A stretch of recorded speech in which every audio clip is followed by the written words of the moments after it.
Well, hello there. Good morning. Just on my second Yeti cup. Figured I'd come in here, take a gander. This is the latest 16-inch Super Duty, Geissele Super Duty, that I purchased because I love Geissele. I've had several by now. This is my third one. And then I got this 1-to-10 Razor Vortex, which is very nice, very nice.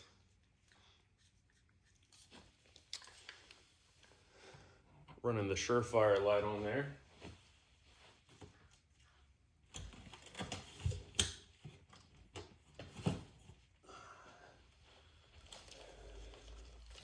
Now this is the one that started it all for me. The 14.5 Geissele Daniel Defense URGi collab that got the Special Forces contract about, I think it was around 2015 or so-ish. I've lost count of the rounds on here, but I've got a lot of rounds on this. I have spikes, lowers for both of them. This one specifically is the Crusader one. For the optic, I'm running a Night Force 1-to-8 A-tacker, and then I have a 45-degree offset Hollow Sun 509T that has solar power capability if the batteries run out. And then I'm running a mod light here with a pressure pad and some backup irons, the Inbus Pro Magpul flip-up sights front and back, and then of course the B5 stock. My grip is rubberized on this one, and it's more of the traditional grip angle. I really like it for the longer guns that have more weight on it because it helps me support a lot better having that extra leverage in the back of the palm swell there. So that was the first one.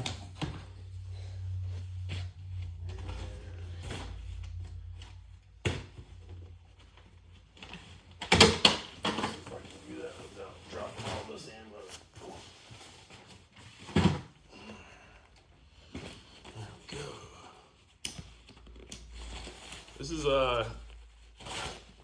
what I would consider more of my urban EDC setup. That's why it's in the bag that I can grab real quick and deploy. I've got a folder on there, a Law Tactical.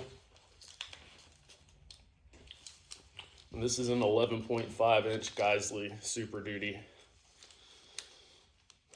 This was the second upper that I purchased from Geissele when they came out with this really slick, proprietary, reliability enhanced bulk carrier group. I'm running a exact co-witness EOTech on here, and then the backup iron sights, which I really like on the short ones because I like keeping my rail clean on the bottom. If I'm doing vehicle work, I might want to stick this out a window, and I don't want anything hanging out, right?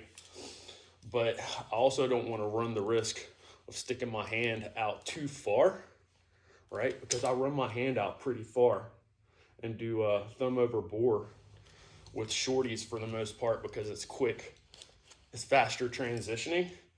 And that being said, I want something that'll keep my hand from slipping out too far. So a lot of times I'll put my forefinger right there around that little light Picatinny portion there, and I'll run my thumb like that. So I can drive out the rifle super fast on transitions. I'm running a K2 style grip, more vertical on this one because it doesn't have as much weight, it's shorter. And I can just draw it in closer to my body without having to, cant my wrist this way, and I can get real fast shots. So depending on the rifle and the philosophy of use and how I'm primarily running it, will dictate the way that I set up each one. But I've got tons of rounds through this one. I've got tons of rounds through the 14.5. I've literally never had an issue out of it. And I don't clean them a lot. I'll run thousands of rounds through them before I'll even worry about cleaning them. So, yeah, I've made a couple videos in the past. I just figured I'd do an update. I know Mike Jones, otherwise known as Grand Thumb, came out with a video here recently saying that basically the Geissele uppers were the golden standard for your money. And I 100% agree. I 100% agree. I mean, honestly, like it's cool to have other rifles, like if you're into it. Like I've got a Sega AK. I had 2 of them. I sold one after they became banned and the prices of them like tripled.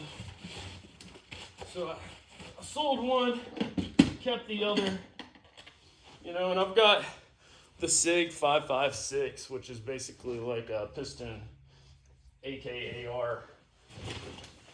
So, but at the end of the day, if something were to crack off, I'm not going to grab either one of those. I'm going to grab most likely my URGi 14.5 or the 16-inch.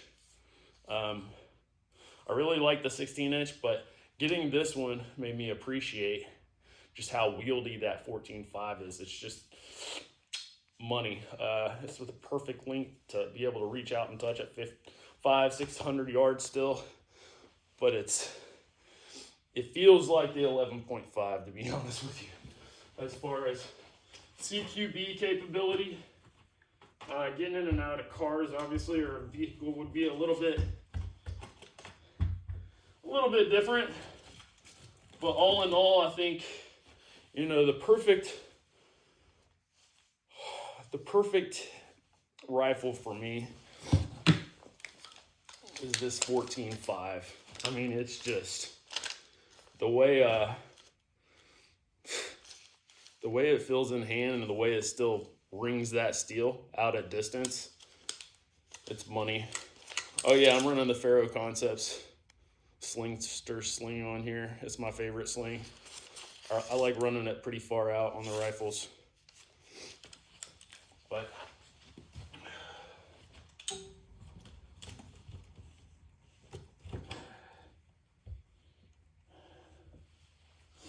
anyways, how you like that? Dapper. I think I might have enough ammo for now. Well, until next time, y'all have a good one.